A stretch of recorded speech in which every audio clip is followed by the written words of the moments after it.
I never know how to start. That was fun. Thank you. That was fun. I think our kind of target audience is everybody, right? Imagine how much more we can do when we're together, when we work Exactly. together. So, Exactly. oh my God.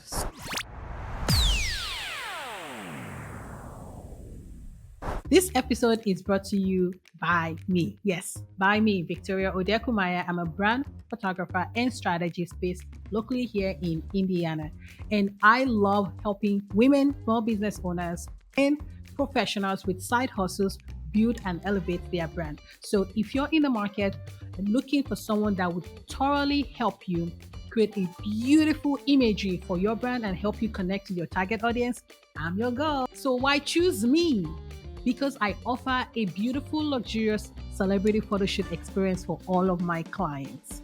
The celebrity experience includes professional hair and makeup, wardrobe styling. I serve wine and chocolate covered strawberries, and I'm playing your favorite music because it's important to me that you look and feel great to create the images that we know will truly connect with your audience. So what are you waiting for? If you're looking for photography to help you elevate your brand, call on your girl because I got you.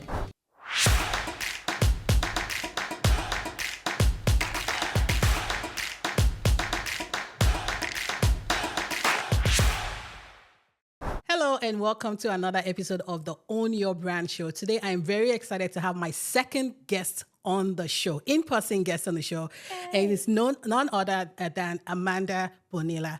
And I have to read this bio because I kept thinking, what can I take out of this to kind of make it shorten? But there's really nothing. So I am gonna pick it up and I would read it because I think that this woman right here, she's a boss lady. Okay, so Amanda is an equity-minded higher education professional rooted in storytelling who works tirelessly to create and advocate for inclusive learning environments. Currently, she serves as the Vice President for Diversity and Community Engagement for Ivy Tech Community College here in Indianapolis. She is also the co-founder of Women Equity Brunch, and if you know, you know.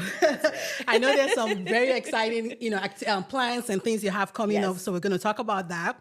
And then also, you are the CEO and founder of Inclusion Consultants Network. It's a consulting company that specializes in experimental learning for transformative inclusion and has helped several organizations across multiple sectors maximize their diverse potential. So when I read that and experimental stands at me because I started my career as a scientist. So it's like, oh, okay, let's talk about experiments.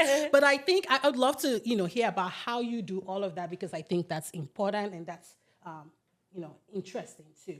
So without much ado, we're going to jump right into it. And Amanda, welcome on the show. Thank you. And thank you so much for having me. I'm very excited to be here. No, I am excited to have you on because I feel like this conversation is super important for us generally to be talking about. I think, we said earlier on, both of us connect as being first generation college graduates. We're also immigrants here to the United States. So tell us, where did your journey begin? Yeah, so I am from Indiana, and I think that that's like a really important piece of my identity. My parents identify as Latino. My dad is Puerto Rican. My mom is Mexican. And so... Talk about diversity. Yeah, right? I'm Mexican, Right. all things Latino, the best of both worlds, I like to say.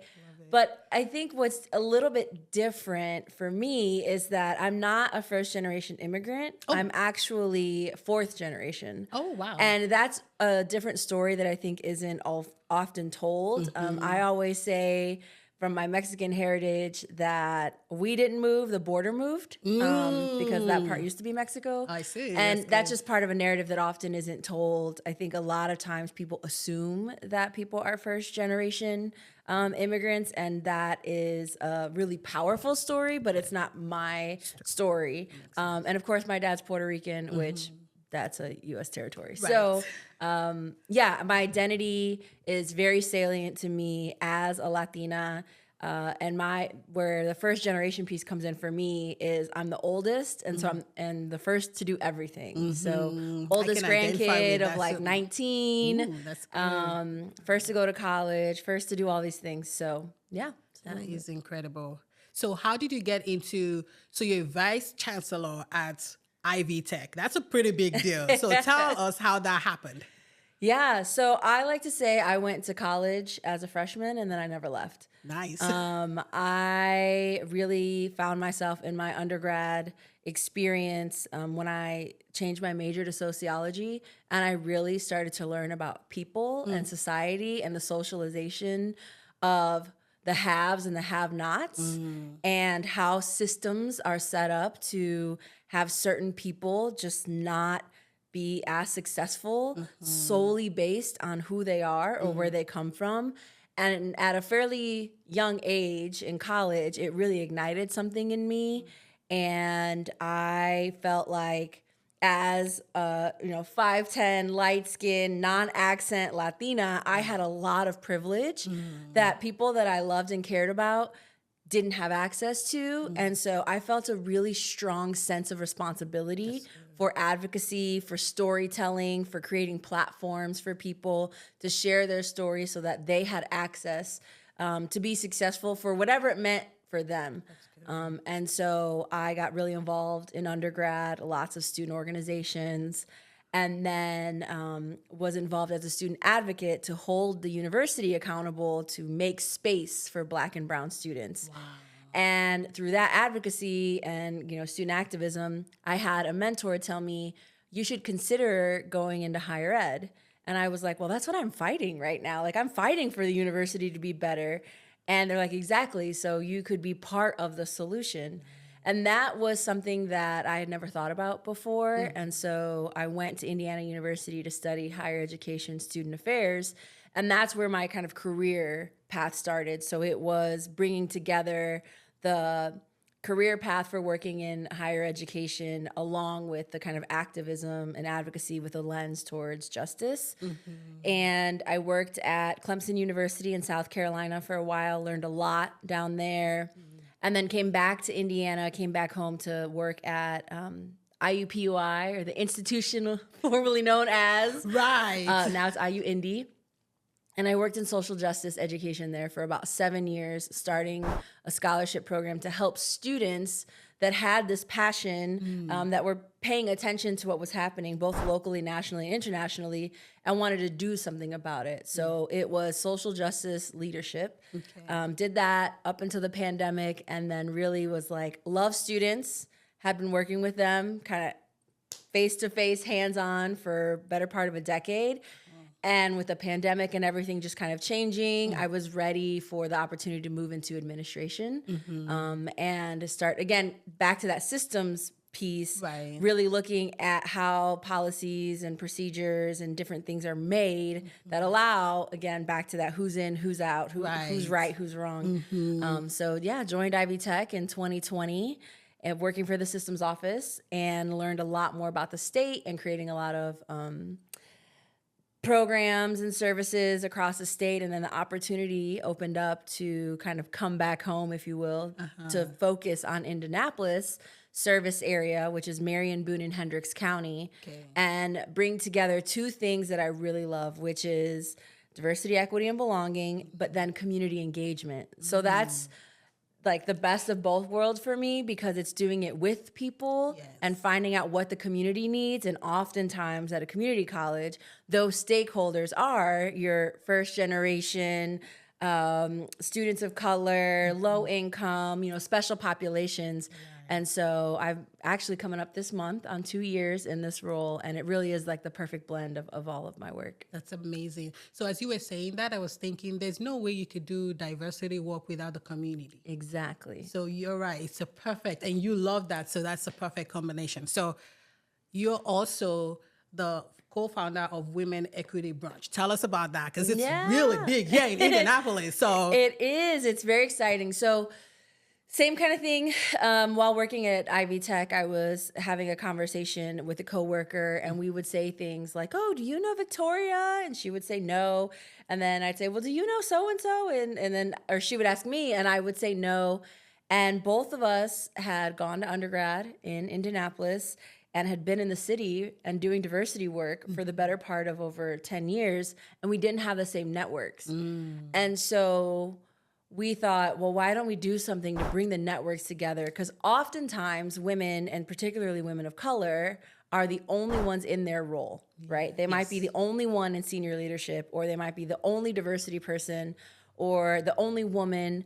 And so we wanted to, especially coming out of the pandemic, right? Bring folks together to have that opportunity to create their network and the network be local. Right. So when we did the first one, it really was utilizing our resources. I've been doing event planning for a really long time. And so the idea of, do we know a florist? Do we know a caterer? Do we know a venue? And women just started really wrapping their arms around us and helping us put the first one together. Wow. And it sold out in 3 days. Wow. 3 days. And we were like, okay, this is a need for the community. And how many tickets did you sell? 100. Oh my God. 100 tickets in 3 days. 3 days. Yeah, it was wild. Wow. It was wild. And it was supposed to be a one-time thing coming out of the pandemic, and that was 4 years ago. So I think it blends that idea of community and networking. But I think the other kind of special sauce about it is we don't bring in national speakers that really create a sense of empowerment. There are a lot of great organizations around here that do that. We really are trying to fill the gap of saying, who are the women in various sectors that have different skill sets that folks can continue to work with after our events. Absolutely. So we've brought in wealth managers and CPAs and lawyers and marketing firms. And then afterwards, they're continuing the conversation, or they're utilizing services, or you got to bank anyway, so you might as well bank with a woman, things like that. Yeah. So that has really been heart work outside of my full-time gig to really create this network, almost like an ecosystem, right? Within the city of women across sectors being able to find each other, to have hard conversations, and get dressed up, right? Who doesn't love brunch? I know, right? And being able to engage in space, together, which women we know do better in community. We are social creatures. Oh, yes. We really struggle in isolation. We do. And the pandemic really messed us up.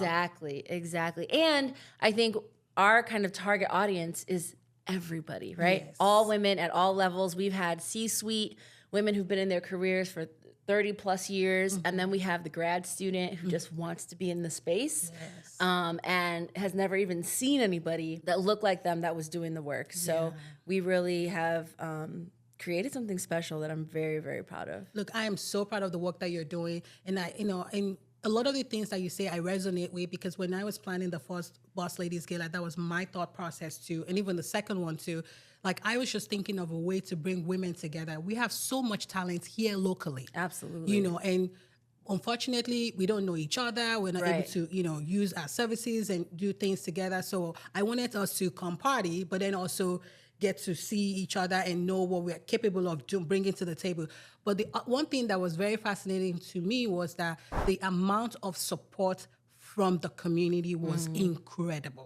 Like, like you said, the florists, like people were just like, what do you need? Can I help you with something? Like, it's like, wow. Yeah. And I think that as women, we're such givers. We just, and so what you're doing is so important in, like, we cannot do it alone. Exactly. We're not an island. So all the more reason why we need to imagine how much more we can do when we're together, when we work together. So, oh my God, so powerful. Yeah. Okay, so then you also have your own consulting company. I do. And that really came out of the power of women. So back in 2016, I had a dear friend of mine who reached out and works at another organization and said, hey, I need a training on athletes in poverty. And I used to play volleyball as a Division II athlete. And I thought, well, that's easy. I can just tell my story.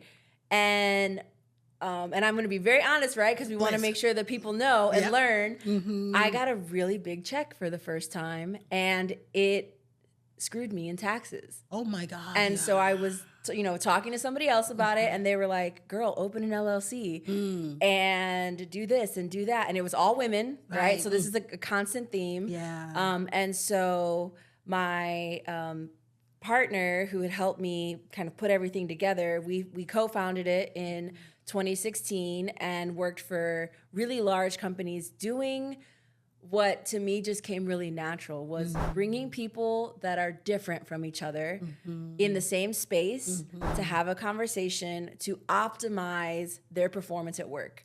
And so, cross-generational conversations. What does work mean to the boomers versus Gen X versus millennials? Yeah. And now you're supervising each other. And so we have different expectations. But how do we create space to have those conversations and then get to work, right? I oftentimes say, like, when I have better understanding, I'm able to give more of myself too, right? Yes. And so, that was back in 2016, have been kind of all over the country working with higher education institutions, nonprofits, strategic planning for organizations, keynote speaking for Heritage Months, different things of that nature. And then more recently have brought on different consultants to help kind of spread out the opportunities to do more. Yeah. So I can hear the passion in your voice, like you said, it comes natural to you. So you're one of the lucky ones to find what you're natural at and just, and making money doing it. So that is a blessing. I have had really great people around me. I think I have always been, again, I think that's my athletic side. Like, I've always been very coach-like, very team leader. I want us all to win. I studied sociology. And so to me, I just really believe in if you win, I win. Yes. And I always say this, that if my neighbors are starving, then I'm also not going to be in a good space because they're going to need resources. So why not share it? Go learn, go figure it out, be culturally curious about difference. And it just makes for such much more of an enriching life and experience. So it's just the fabric of who I've been, and I don't know how to be anyone else.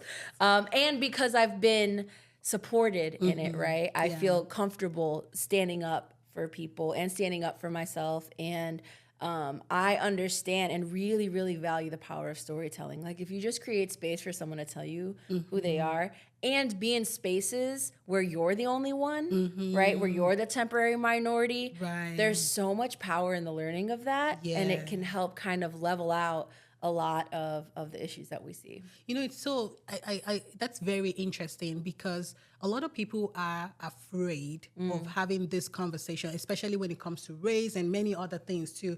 But what I'm hearing from you is like, just be open to learn. Yeah. And listen and tell your stories, because that's when we get comfortable with each other. Exactly. And then we realize that we're no different from each other. Exactly. We have so much more in common than, And speaking of the generational differences in the workplace, this is not workplace related, but I was just talking to my son because I've been hearing these conversations a lot about how, we say the Gen Zers, like, and then we the millennials, because I'm a millennial. Yeah. And, and we're like, we just don't understand them, or they're not hardworking, and all of the things that we think. So I was in a conference or like a summit on last Saturday, but I was sitting with I would probably the generation before us, can't remember, and we were having this conversation. I said, do you think your parents had the same ideas about you? Like, I'm just curious if they said something similar about how this generation is such and such and such, and they were like, I don't, and in certain things. So, I was telling my son this morning, I was like, I just need you to help me understand, because he's Generation Alpha. And I'm like, can you help me understand what, all the slangs and all the things, so we can have a conversation? Because I want to get to know you more. I want to be able to have a, and I love that. He was kind of looking at me like, I'm not sure if I've sold him yet, but I want to keep trying. But you planted the seed, right? And that is the power of vulnerability. So you're in a position, if I could kind of pull on that a little bit. Absolutely. You're in a position as mom, right? You have the power. and you can tell him what to do. Right. But I think when you come with humility and like vulnerability to say, I don't understand, teach me, then it gives them the opportunity to decide if they want to participate, right? But also probably marinate on that a little bit. Like, okay, so she doesn't know and that might be annoying, but also she's willing to try. So let me try a little bit. So that brings us a little bit closer and closer and closer so that we then have this kind of common understanding. Because you've been vulnerable, it allows them to be vulnerable. That's so true. Because I feel like a lot of times I'm always telling them what to do. Do this, do this, do this. And I'm sure they're probably like, oh, Mom. Yeah. And there's a time and place for that too, right? Your mom, right? Yeah.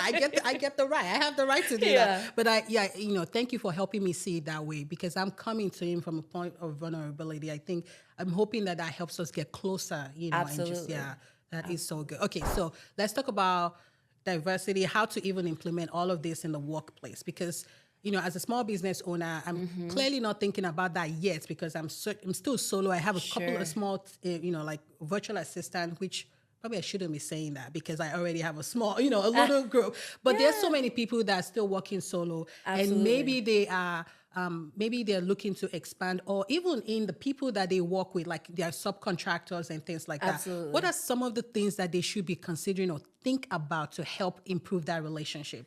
Yeah, I think there are a couple different areas that you can focus on when you think about diversity. And so one is if vendors and supplies and all of things that you're purchasing, supplier diversity. So taking the time to be a conscious consumer. Who are the organizations that you're working with? Who owns them? Are they minority owned, women owned, Black owned, veteran owned, LGBT owned?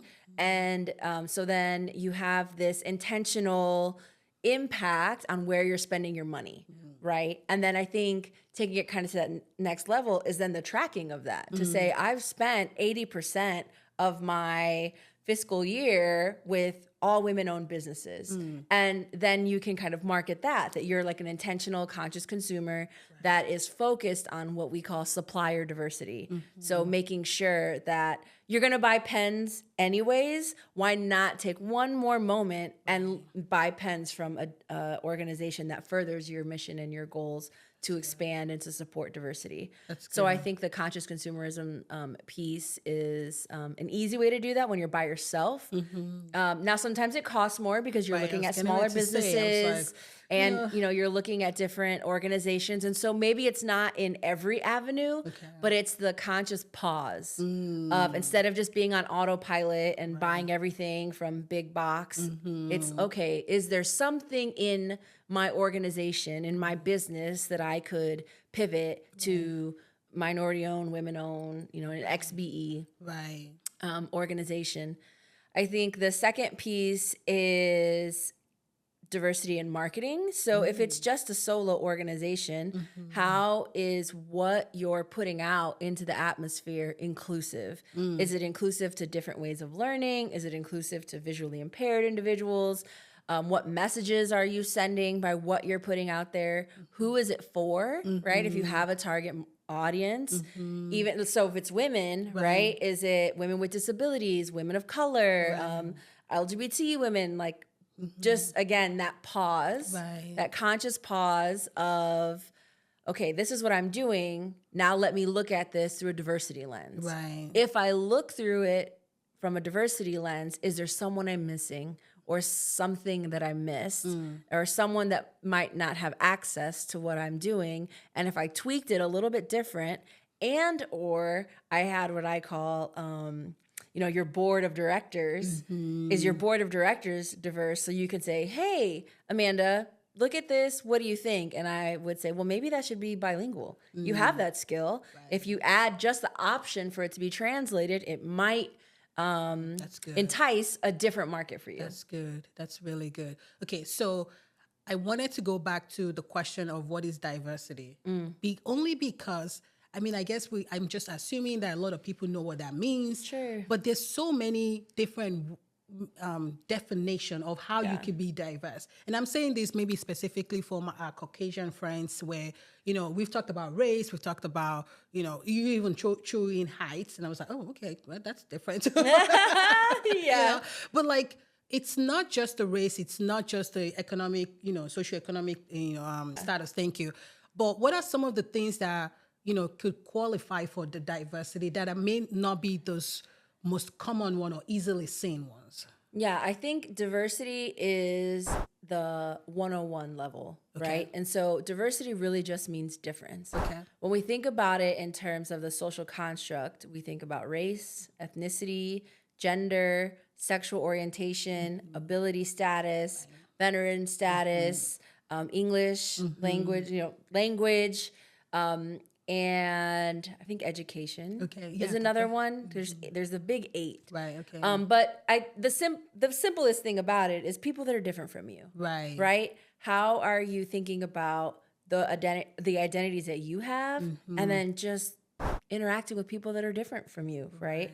If I'm Latina, making sure I have different racial friends, making sure I'm engaging with the LGBT community, making sure I'm engaging with men, and just having that diversity of difference is, I think, probably the easiest starting point when you're thinking about those kind of social constructs of what is diversity. Okay, I have to ask this for myself. Yeah. I do the boss ladies. A lot of my clientele are women. Yeah. And you just threw in, like, even thinking about men. So what is one way that I can, or anyone else listening, to start that conversation or start the process of including some, differences in their day-to-day?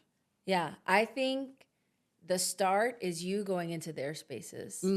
Right. And so I think if you start out saying, well, I want one of each for mine, right? That's self-motivating. Right. And it's not necessarily building relationships and building understanding from your lens. It's just kind of checking the boxes to make sure you have the representation. Right. I think the city and, the county, there's a lot going on. There's a lot of amazing organizations. I think attending some events, going to something you wouldn't go to. And for me, this started really young. So in undergrad, going to the Black Student Union events, going to the Asian Student Association events, going to the African Ball, going to different things and being like, I don't know anything about this, but I want to learn. Yeah. And then, like we said earlier, finding those common threads. Right. So I think the first part, the easiest kind of dipping your toe in, is just getting out and getting into different spaces and pausing and looking at what is already around you. Like, are all of your friends the same? Are they, are where your kids go, the same? Is everything kind of monolithic and there's not a lot of diversity, even if it's diversity of experience, like music or even food. I always say food, fun, and festivities is a level 1, right? Because it creates the cultural curiosity. Right. If food is across cultures is an easy way to share and learn, and then you can get a little deeper and a little deeper and a little deeper. And I think when people, the highest level of that is that when my humanity is wrapped into yours, then we can move, right? Yes. We can go further. And it's actually great that we're not the same. That's right. And we should value those differences. Check, there's commonalities, of course, and there's threads of stories that are similar, but I actually don't want to be surrounded by a group of Amandas. That would be real boring, right? All the same. Like, no, we don't want that. Right. Okay, so I hear a lot of women say, oh my God, networking, maybe it's the first time they're going. Absolutely. And then, or like they have to go with a friend or whatever it is. So now we're telling them to go into a whole different community or people that are different from you. Yeah. How do you even get started with the conversation? So now you're there, you made the effort to go and reach out. Like, what do you say first? Because you don't want to be offensive. You're also kind of scared in your, I would imagine. Like, so what are some of the tips that you can give us to just be like? Yeah, I think sometimes the first step is getting into those spaces and just observing. Right? Don't expect people right away to teach you. Yeah. That's not their job. Right. And I think just observing and learning and processing for yourself is really important. And that idea of get comfortable being uncomfortable. I can remember the first time where I misgendered somebody and they told me, and I remember thinking that was a gift that they told me. Yeah. Like, you could have went and talked about me somewhere else and all the things I did wrong, but instead you decided to tell me that I made a mistake, and I had to sit in that, right? I have to sit in the mistake and acknowledge it. Not like, that's not what I meant. I didn't mean to do that. I'm a good person. Right.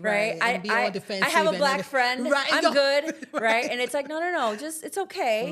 We're human. Pause, acknowledge, receive, and reflect, and then do better. And I always say, you don't know what you don't know. But when you know, you have the responsibility to do better.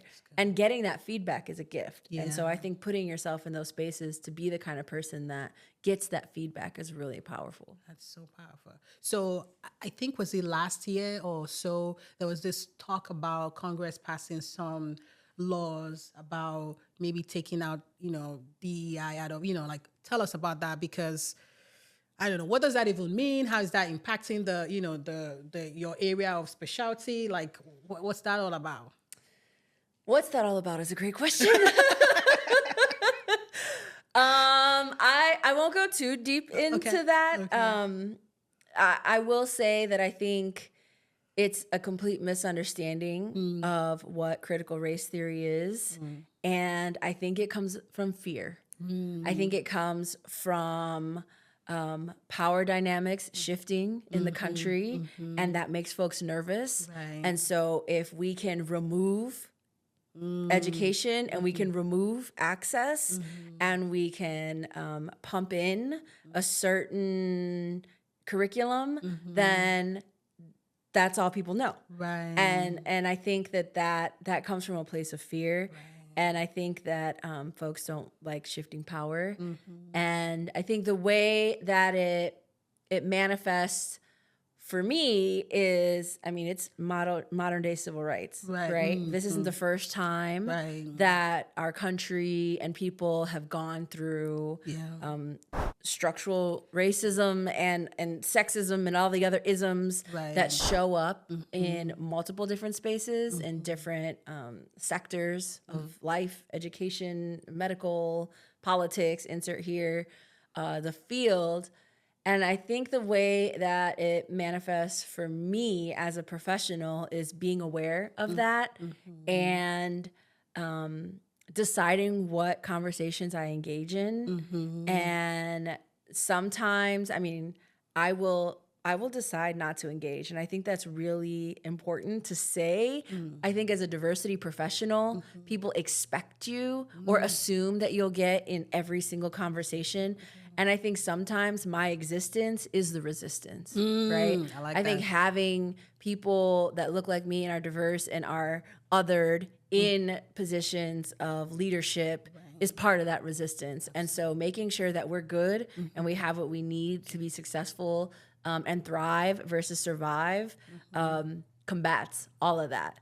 So obviously as a professional, policies and procedures and laws that come down impact the work that I do and how we interpret that to support our students and support the work. But then also I think on the individual level, it's like making sure I have my kind of board of directors and we're having these conversations of, okay, this is what modern day attack looks like. And so us having joy makes them upset. And it's not that that's what I'm aiming for, but it's more about how can we thrive versus survive. So I think I can really see how it stems from fear. And a lot of things also do too. So, and what I've heard from you today is, just go out there and be vulnerable, even though put yourself in uncomfortable, those were your words too. Be comfortable with being uncomfortable. Exactly. And that opens a lot of doors. Exactly. So I want to talk a little bit about Women Equity Brunch, because I know it's a big deal. I'm coming to the next event. Look. You should too. Yeah, absolutely. I'm going to put all of the details in there. There's an event coming up in July 11th. Tell us a little bit about that. Yeah, July 11th at the Bitwell Event Center on the near south side of downtown. We started out with the brunches, and our very, very first one talked about women's pay equity because an article had come out regarding the pay inequities, cents to the dollar for men to women, and it even breaks down less for different races of women. So one of our kind of responses to that was uplifting women entrepreneurs and women-owned businesses. So we have the conversations at the brunch, and now we're having a happy hour with women-owned vendors. And so it's 5 to 8 at the Bitwell, and there'll be over 50 women-owned vendors. Again, we like to have equity in fun environments, right? And so there'll be vendors, there'll be a DJ Mary Jane, who's been with us from the beginning. She's amazing. She can spin all the cultural music. Okay. We love her for that. Right. Appetizers and things, and then the opportunity to, again, learn about more women-owned businesses, support them financially, right? So putting our dollars where our mouth is, and then learning about the different resources that exist that women are leading. Like, to the way we started the conversation, women are doing a lot of amazing things. Absolutely. In Central Indiana. Yes. And if we can provide just even the smallest platform to uplift them, we want to do that. And something that we added for our allies, for our men, is that they can come. Yeah. Oh, good. They can come. The happy hour is open to everybody. And I think, again, if we're going to continue to move forward women's equity, we need everybody. We can't do it by ourselves. Absolutely. And so our male allies and everyone is really important to have those conversations. And so the other thing I like to add is, like, okay, well, I can't go, right? So I can't support it. Well, that's not necessarily true. Think about who are the women in your organization that maybe wouldn't think to purchase a ticket to come. Sponsor it as an organization and send a team, right? It's also team building and coming and learning more about the businesses that are in Central Indiana. So I think there's lots of different ways that you can support the event, even if you're unable to attend. You know, as you were describing all that, I was imagining a room full of all kinds of people from all walks of lives, women, entrepreneurs, vendors, and then we talked a little bit about how you can start, you know, getting to know all these different people, you know, expanding your, your circle of influence. So that is one way to do that, right? If you're afraid of reaching out, this is a great event to go, because there's going to be a ton of people. It's going to be fun. So it's a great way to get started in getting to know people of different diverse backgrounds and things like that. And before you know, we're finding a lot more things that we have in common and doing even more together. And you can leave with some really cute, fun stuff. Absolutely. Look at that. Yeah, because you get to, because that's also a part of learning about the culture or whatever it is, you know, like you'll learn, oh, wow, this soap or whatever it is, like, let me try it out and see. So that is amazing. So what else do you have coming up? So the brunch is coming up, or the happy hour is coming up in July. We have another brunch coming up in October. That one is focused on women in the workplace. Okay. I'm very excited about that. I feel like there's a huge shift in the workplace where women are moving forward in their careers and they're advancing to kind of C-suite level positions, but the same issues exist. Yeah. And so there was an article that I had read, and I don't remember where it was from, which was saying that, like, if there's 5 levels of an organization, with the 5th being the highest, and women are at level 4, even if they're qualified sometimes for level 5, they choose to stay at level 4 because the risk and the environment outweighs the benefit. So money isn't the only factor, right? I want to not be judged because I had to go pick up my kids early, or I want to not come in a room when someone always comment on my clothes, or different things like that. And so maybe at level 5, they're surviving versus thriving. And that's something we need to talk about. That's right. So that's what we'll be doing in October for the last brunch of 24. That is exciting. And I can't wait for that too, because these are really important conversations to be having. I mean, ourselves, helping us to be ready for that next step. It's really good. Thank you so much for your time today. Yes, thank you so much for having me. This was great. Thank you. All right, so I hope you've learned something. I think my biggest takeaway is, like, be comfortable with being uncomfortable. Go into those spaces and start the conversation if you can, or at least listen and learn and just, you know, be ready to just observe. Also, If you're in Central Indiana, make sure you get that ticket to the happy hour because it's going to be lit. And I'm going to be there. We're going to be having a lot of fun. And it's also a very good way for you to start those conversations and expanding your, people on your, what did you call it? Your board of directors. Yeah, too. So absolutely. July 11, I'm going to put all the details in the comments. You already know how that goes, so we're not even going to go there. And make sure you reach out to Amanda. I'm also going to be putting your contact, your contact information out there. But until next time, make sure you also always find a way to include diversity and start that conversation of inclusion and equity in everything that you do. All right, take care. All right, bye-bye.